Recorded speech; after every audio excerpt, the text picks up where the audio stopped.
ठीक है, तो हम कर रहे हैं डॉट प्रोडक्ट के क्वेश्चन। किसके क्वेश्चन कर रहे हैं? डॉट प्रोडक्ट सबको याद है? नहीं याद है, मैं बता देता हूँ। डॉट प्रोडक्ट होता था जब भी आप किसी एक वेक्टर को दूसरे वेक्टर से डॉट प्रोडक्ट से मल्टीप्लाई करते थे तो उसका फॉर्मूला था ए का मैग्नीट्यूड बी का मैग्नीट्यूड कॉस थीटा, यही होता था। ठीक है, एक एग्जांपल में करके बताऊंगा तो आपको उससे क्लियर कट हो जाएगा कि आपको करना क्या होगा। मान लेते हैं, लेट कर लेते हैं, लेट ए वेक्टर आपको गिवन है 2i cap plus 3j cap minus k cap, B vector आपको गिवन है 3i cap plus 7j cap minus 4k cap, ऐसा करके गिवन। ठीक है, आपको बोला गया है find the angle between A vector and B vector. तो क्वेश्चन क्या है? Find angle between A vector and B vector. ठीक है, रटेंगे नहीं, समझेंगे। कुल मिला के क्या है, जब हमने वेक्टर पढ़ा था तो वेक्टर क्या होता है? कुछ नहीं होता है, एक एरो होता है ग्राफिकल रिप्रेजेंटेशन में। तो कोई एक वेक्टर होगा ए और कोई दूसरा वेक्टर होगा क्या? बी, ऐसे ही होगा। एक ए वेक्टर होगा, एक बी वेक्टर होगा। सही है, बिल्कुल ठीक है। अब इसको अगर मैं थोड़ा सा नीचे कर दूं, ठीक है, इसको, अच्छा एक चीज है कि आप वेक्टर को मूव कर सकते हैं अनटिल अनलेस उसकी डायरेक्शन चेंज ना करें। ठीक है, तो ये ए वेक्टर हो जाएगा, इससे कनेक्ट करके यहाँ पे क्या जाएगा? ये बी वेक्टर। तो इनके बीच में कुछ तो एंगल बनेगा, अब वही एंगल हमको फाइंड करना है। इसका मतलब ये है कि भैया इन दोनों ए वेक्टर और बी वेक्टर के बीच का क्या फाइंड करो? एंगल फाइंड करो। क्वेश्चन समझ में आया? क्वेश्चन समझ में आया? लॉजिक बन रहा है? ठीक है, तो इसमें एंगल फाइंड करने के लिए फॉर्मूला यूज होता है डॉट प्रोडक्ट का। किसका यूज होता है? डॉट प्रोडक्ट का। तो अगर मैं ये फॉर्मूला लगाऊं तो पहले मैं यहां लिखूंगा क्या? A dot B equal to A का मैग्नीट्यूड बी का मैग्नीट्यूड कॉस थीटा, यही है फॉर्मूला। तो ए क्या है? वेक्टर, ये है वेक्टर। तो क्या लिखेंगे बताओ? 2i plus 3j cap minus k cap. Dot में क्या आएगा बताओ?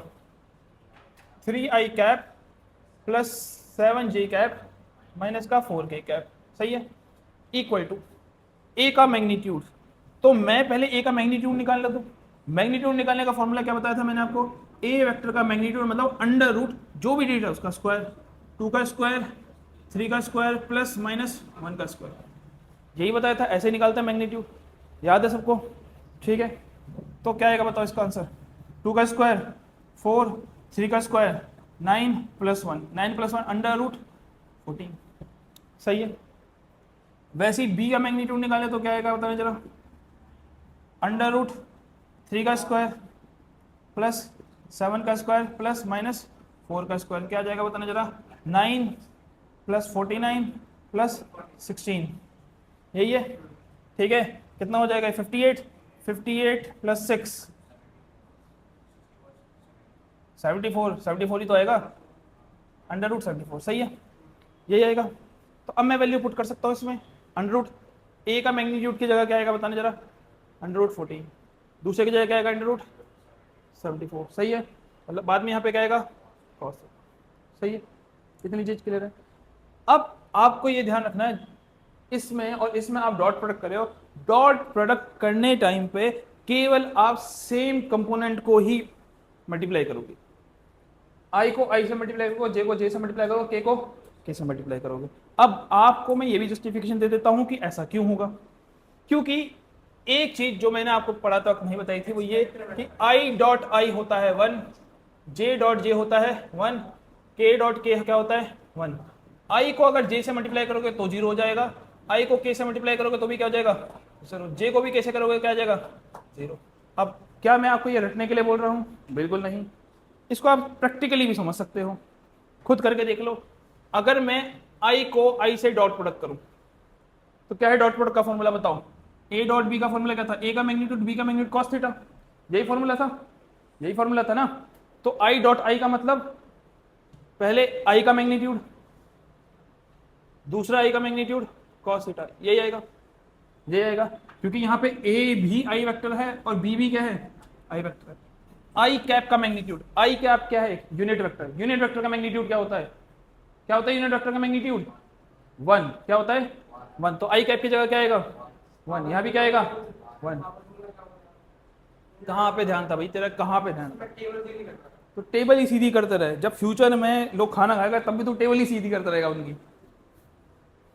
ठीक है, मैं ये बता रहा था डॉट प्रोडक्ट का फॉर्मूला होता है A dot B equal to A का मैग्नीट्यूड बी का मैग्नीट्यूड कॉस थीटा, ये फॉर्मूला होता है। अब अगर मेरे को आई डॉट आई निकालना हो तो यहाँ पे ए वेक्टर भी आई कैप है, बी वेक्टर भी आई कैप है, तो ए वेक्टर का मैग्नीट्यूड आएगा तो यहाँ पे किसका मैग्नीट्यूड आएगा, आई कैप का मैग्नीट्यूड। अब बी वेक्टर का मैग्नीट्यूड मतलब यहाँ पे दूसरा आई कैप का मैग्नीट्यूड, और यहाँ पे आता था ए और बी के बीच का एंगल, ए और बी के बीच का एंगल। अब मेरे को एक बताओ आई कैप से आई कैप का एंगल कितना होगा, जीरो, क्योंकि आई कैप मतलब एक्स एक्सेस वाली डायरेक्शन, और दोनों ही आई कैप है तो दोनों सेम डायरेक्शन में होंगे, तो एंगल क्या आएगा इसके बीच में, कॉस जीरो।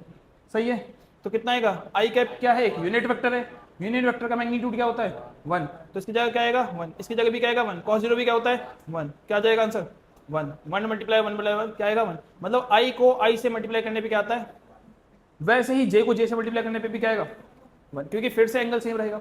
अब इसी की जगह अगर मैं आई को जे से मल्टीप्लाई कर दूं, किससे मल्टीप्लाई कर दूं, तो इस बार क्या आएगा बताना जरा, आई ए है तो आई का मैग्नीट्यूड, जे का मैग्नीट्यूड, इस बार कॉस कितना आएगा, क्योंकि आई इधर होता है जे इधर होता है, ऐसे ही होता है 90 डिग्री पे होते हैं म्यूचुअली, तो आई का मैग्नीट्यूड क्या आएगा 1, जे का मैग्नीट्यूड क्या आएगा 1, और कॉस 90 क्या होता है 0, तो कितना आ जाएगा 0। तो परपेंडिकुलर वेक्टर्स का डॉट प्रोडक्ट, परपेंडिकुलर वेक्टर्स ये सारे के सारे क्या है, परपेंडिकुलर यूनिट वेक्टर है, इनका डॉट प्रोडक्ट क्या आता है 0, सेम यूनिट वेक्टर का क्या आता है 1, क्या आता है 1। तो अब मेरे को एक बात बताओ, अगर मैं इसको इससे डॉट प्रोडक्ट करूंगा तो 2 3 जा क्या आएगा, क्या आएगा 2 3 जा 6, आई कैप इंटू आई कैप क्या जाएगा 1, 6 इंटू 1, अरे 6 टू 1 6, तो क्या मेरे को आई कैप लिखने की जरूरत है, नहीं, क्योंकि वो तो वैसे भी 1 हो गया ना। अब मैं अगर इसको इससे कर भी रहा हूं तो 7 3 मतलब 7 2 जा क्या आएगा 14, लेकिन आई को जे से करने पे क्या जाएगा 0, तो क्या लिखने की जरूरत है ये नहीं, फिर इसको अगर मैं इससे मल्टीप्लाई करूं तो के इंटू आई फिर से क्या आ जाएगा 0 आ जाएगा।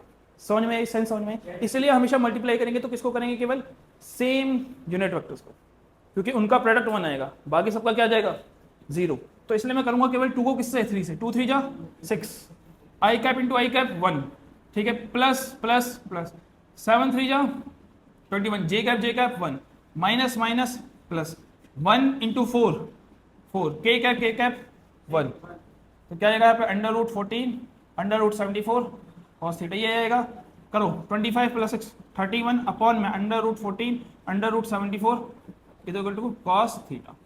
तो ये आपका आ गया एंगल। अब कॉस को इधर ले जाओगे डेफिनेटली, क्योंकि मैंने ये क्वेश्चन लिया था, मैंने बहुत अटपटा सा ले लिया था, इसलिए एंगल भी कैसा आ रहा है, बहुत अटपटा सा आ रहा है। ठीक है, कई बार क्वेश्चन में आपको जो यहाँ वैल्यू आएगी वो बड़ी आएगी, मतलब यहाँ 1/2 आ जाएगा, 1/2 आएगा तो आपको पता होगा कि कॉस थीटा 1/2 कब आता है, जब थीटा 60 डिग्री होता है, तो वहाँ पे वो इजीली सॉल्व हो जाएगा। तो समझ में आया डॉट प्रोडक्ट कैसे लगता है और डॉट प्रोडक्ट लगा के हम एंगल कैसे निकालते हैं, क्लियर हुआ। तो आप जल्दी जल्दी क्वेश्चन करो। इसके बाद वाला क्वेश्चन समझ में आ रहा है आपको,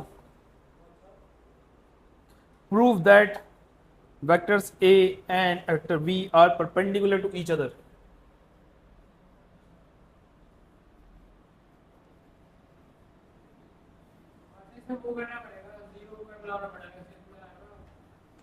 तो बेसिकली ये बोल रहा है कि एंगल निकालो, और एंगल निकाल के वो कितना आना चाहिए 90 डिग्री आना चाहिए, क्या आना चाहिए 90 डिग्री।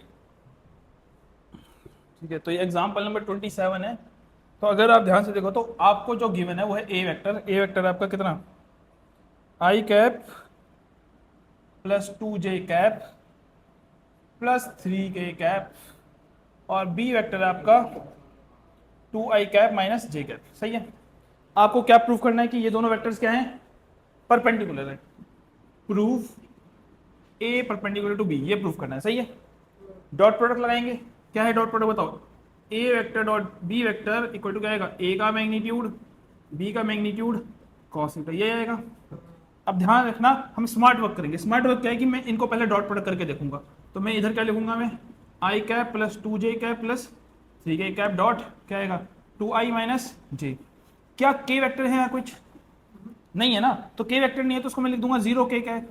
सही है, इक्वल टू क्या आएगा a का मैग्नीट्यूड b का मैग्नीट्यूड कॉस थीटा, ये आएगा। अब करना मल्टीप्लाई 1 इंटू 2 2 i इंटू आई 1 हो जाएगा, फिर प्लस माइनस माइनस।